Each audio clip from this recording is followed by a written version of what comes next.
So there's this story in Luke. It's not very long, and it's about Jesus coming in contact with a man who has leprosy.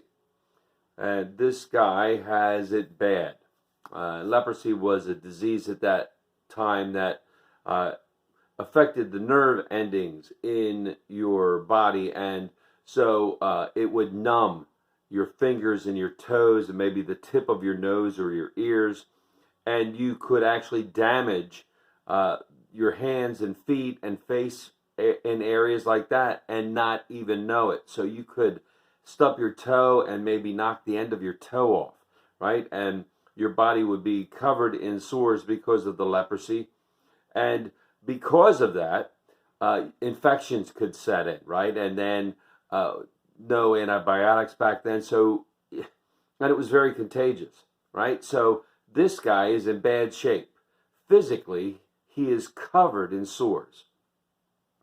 Not only that, but when someone got leprosy, they were banned from the society.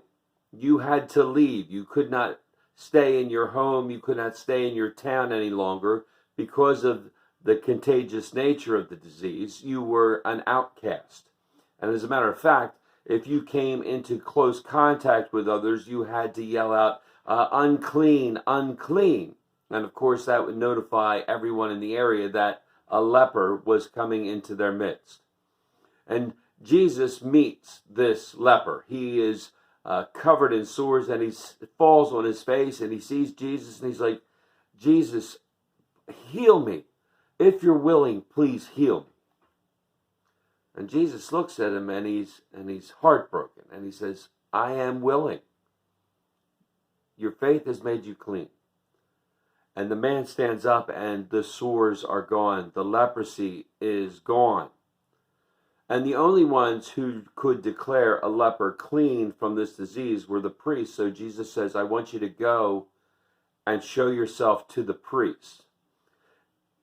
And the man is beside himself, right? And Jesus is like, don't tell anybody, just go show yourselves to the priests. Well, the people that were there saw it, right?